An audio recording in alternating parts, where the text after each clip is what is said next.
hoje o nosso comentarista do Evangelho, né? É o nosso querido amigo Alexandre. Deus abençoe. A palavra é sua, Alexandre. Tá certo, obrigado. Como sempre, a gente deve agradecer, né, mais uma vez essa oportunidade do estudo, de estarmos juntos neste momento que chama todos nós para reflexão, mesmo que por uma certa força, né, que vai contra a nossa vontade, porque nós gostaríamos mesmo era de estar na correria do dia a dia. E um dos motivos de eu ter escolhido o capítulo que eu escolhi para a gente trabalhar hoje, que é o capítulo 10, é justamente isso. O fato de que este momento, eu acredito que nos chama mais atenção para a misericórdia. É um momento no qual faz com que nós reflitamos, e muito. Eu lembro que quando, uma época atrás, né, os pais punham os seus filhos de castigo. Nas escolas também, os professores faziam isso, né? Colocava lá atrás do quadro, naquele cantinho, e os nossos pais tinham muito disso também. Hoje, se colocar uma criança de castigo, dá até briga, é perigoso até os pais serem presos, né?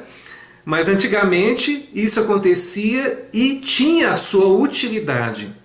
Eu acredito que no momento nós também estamos, digamos assim, de castigo. Deus nos coloca de castigo para que nós possamos refletir um pouco do que está acontecendo com todo mundo e para que tenhamos misericórdia, principalmente, primeiramente para conosco, que possamos voltar para dentro de nós mesmos para compreender o momento, para compreender como que estamos agindo no dia a dia com as pessoas e agora que vem esse isolamento social. Porque nós sabemos que em condições normais o isolamento social ele não é bom.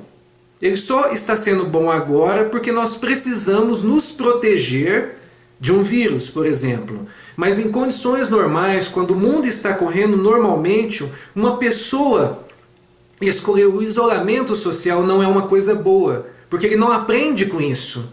Ele não convive com as pessoas, ele se isola. Ele não tem, então, as experiências que nós temos quando estamos uns com os outros.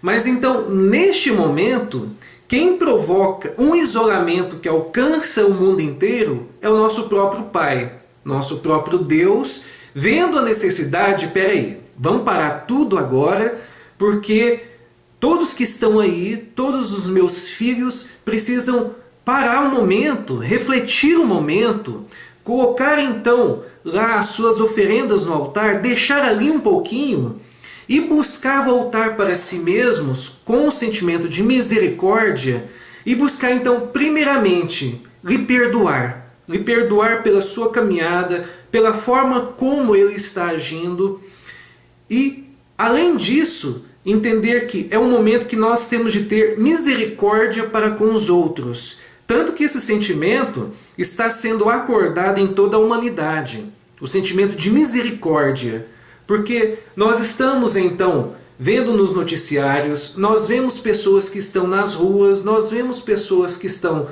com dificuldades, nós vemos pessoas que não estão podendo trabalhar, por exemplo, tem os autônomos, entre tantas outras situações que nós estamos vendo neste momento, no qual precisamos de misericórdia para com eles, e esse sentimento, quando a gente está na correria do dia a dia, a gente não, na maior parte das vezes, não o tem. Por quê? Ainda estamos muito preocupados em encher os nossos celeiros.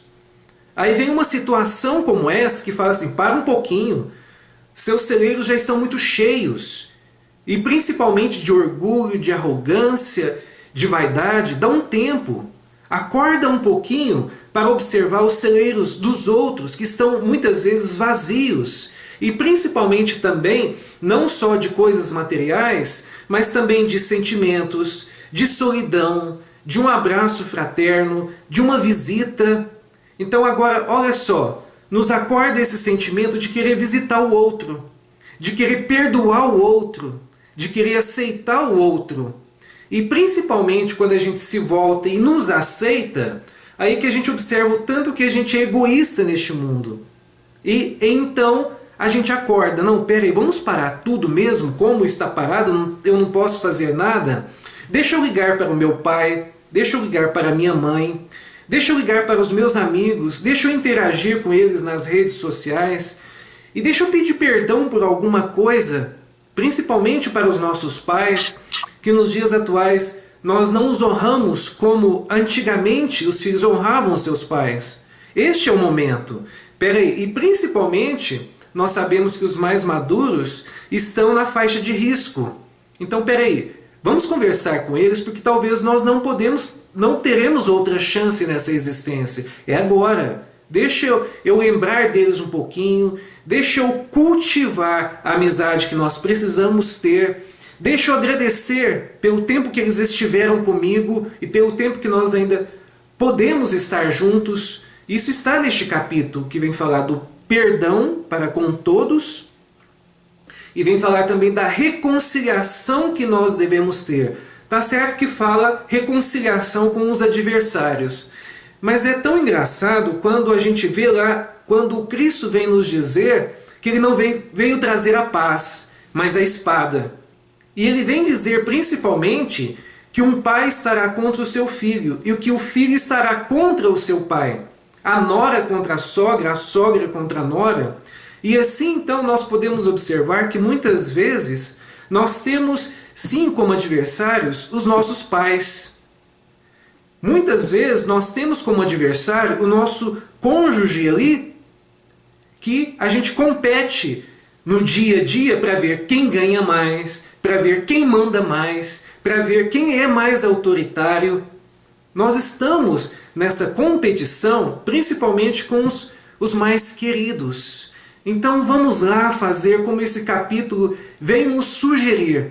Vamos fazer aquele sacrifício que é mais agradável a Deus, já que no momento nós estamos lá naquele cantinho que a espiritualidade, que é nossa professora, está dizendo, não, agora vocês estão de castigo. Vai ali para o cantinho do quadro, pensa um pouquinho naquele sacrifício que é mais agradável a Deus, que é o do nosso orgulho, e agora que nós então realmente estamos em nossas casas, isolados, buscando compreender o que está acontecendo, mas de uma coisa nós temos certeza, tal qual está lá no livro dos Espíritos, no livro 3º, que vem falar das leis morais, e nos traz a lei de sociedade, que nós fomos criados para viver em sociedade. Nós encontramos isso nos animais, desde os menores aos maiores, e nós também estamos ali, porque nós devemos viver agregando uns com os outros. A vida que nós estávamos acostumados, ela vai voltar. Um pouquinho diferente, é verdade, depois dessa experiência que todos nós estamos tendo.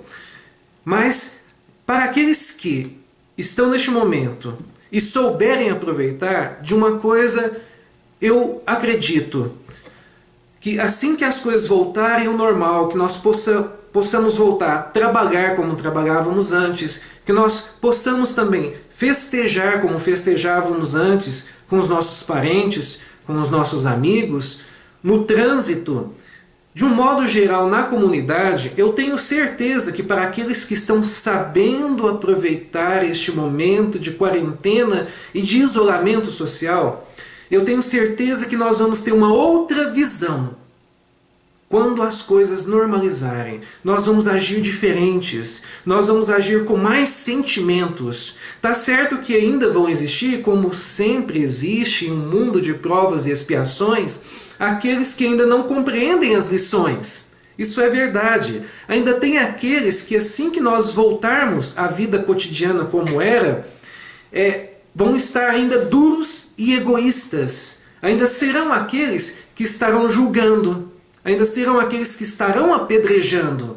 Ainda serão aqueles que não estão vendo a trave enorme que tem em seus olhos, mas estão lá cutucando o cisco que tem nos olhos dos outros, apedrejando-os. Tá certo que ainda tem estes.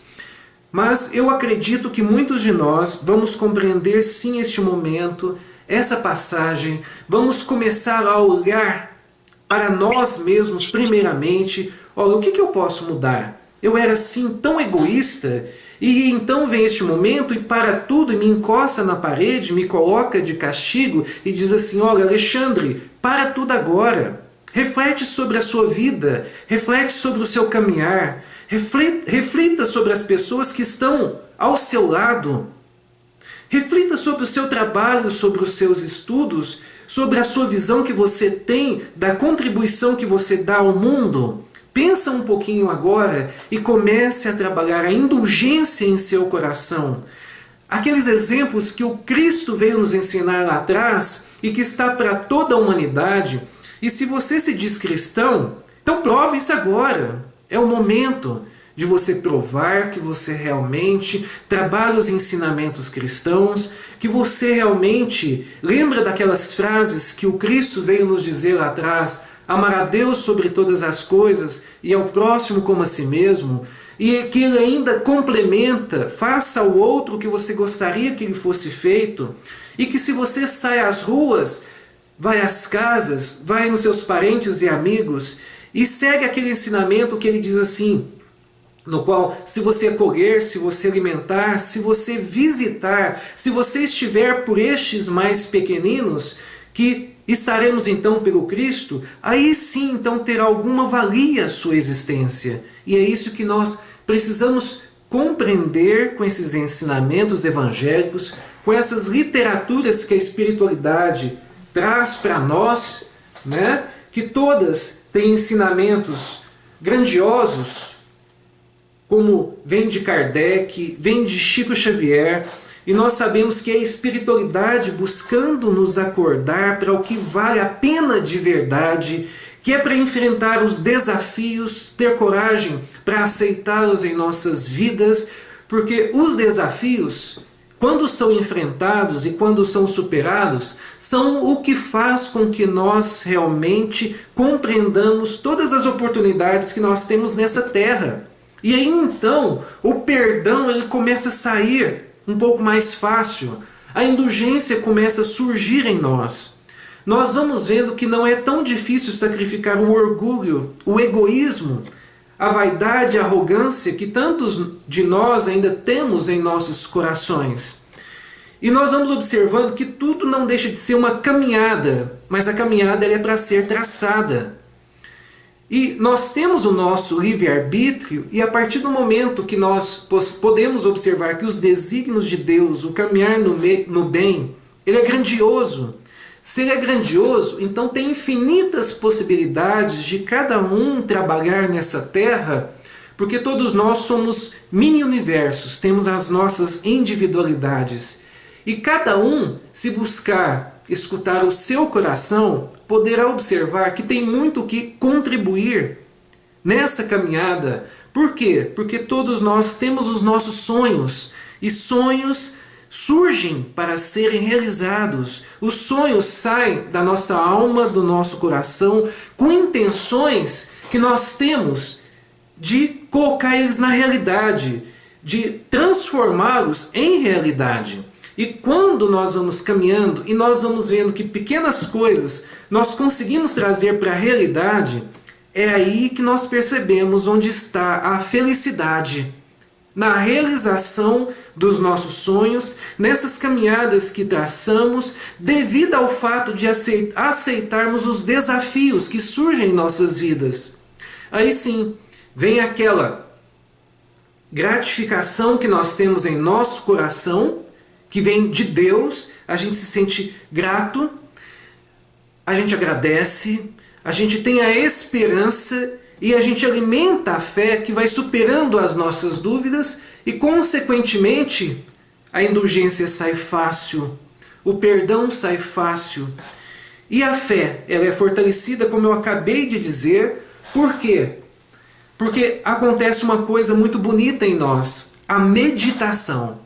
Então eu trouxe do livro Caminho, Verdade e Vida esse item. Eu já estou encerrando, tá? Porque já está estourando o meu tempo, tudo bem? Que é o item na meditação, no livro Caminho, Verdade e Vida, de Chico e Emmanuel. E foram só num barco para um lugar deserto. Duas mãos permanecem extenuadas por fazer e desfazer. Teus olhos, naturalmente, estão cheios da angústia recolhida nas perturbações ambientes. Doem-te os pés nas recapitulações dolorosas. Teus sentimentos vão e vêm através de impulsos tumultuários, influenciados por 1000 pessoas diversas. Tens o coração atormentado. É natural. Nossa mente sofre sede de paz, como a terra seca tem necessidade de água fria. Venha um lugar à parte, no país de ti mesmo, a fim de repousar um pouco. Esqueça as fronteiras sociais, os controles domésticos, as incompreensões dos parentes, os assuntos difíceis, os problemas inquietantes, as ideias inferiores. Retira-te dos lugares comuns a que ainda te prendes. Concentra-te por alguns minutos em companhia do Cristo, no barco de teus pensamentos mais puros sobre o mar das preocupações cotidianas. Ele te lavará a mente eivada de aflições. Balsamizará tuas úlceras. Dar-te-á salutares alvitres. Basta que te cales e sua voz falará no sublime silêncio. Todos nós estamos nesse barco no qual Cristo solicitou a nossa presença para que afastemos um pouco da vida cotidiana e possamos com Ele, então, lavar as nossas mentes cheias de aflições, úlceras e alvitres, devido a esse silêncio que essa situação provoca e, consequentemente, consegue calar no momento as nossas mentes, para que entendamos, a vida ela é para ser vivida. Somente Deus pode nos parar quando Ele achar necessário, e é o que Ele fez agora, que compreendamos isso, mas assim que Ele observar que nós já conseguimos refletir sobre, Ele fala assim, então agora eu deixo vocês continuarem. Isso vai acontecer, vai voltar, nós vamos ter as nossas vidas como estava antes, mas com uma diferença. E essa diferença é que vai fazer com que nós realmente entendamos que somos filhos de Deus de verdade, que tudo vem de Deus e que tudo volta para Ele. Oferece-lhe um coração valoroso na fé e na realização, e seus braços divinos farão o resto. Regressarás, então, aos círculos de luta, agora, olha que interessante, revigorado, forte e feliz. Teu coração com Ele, a fim de agires com êxito no vale do serviço. Ele contigo para escalares sem cansaço a montanha da luz. Essa é a minha mensagem. Muito bom. Gostaria de agradecer mais uma vez, tá, essa oportunidade que temos em grupo, estudar um pouquinho o Evangelho. E eu deixo aqui um abraço para todo mundo. Fiquem com Deus.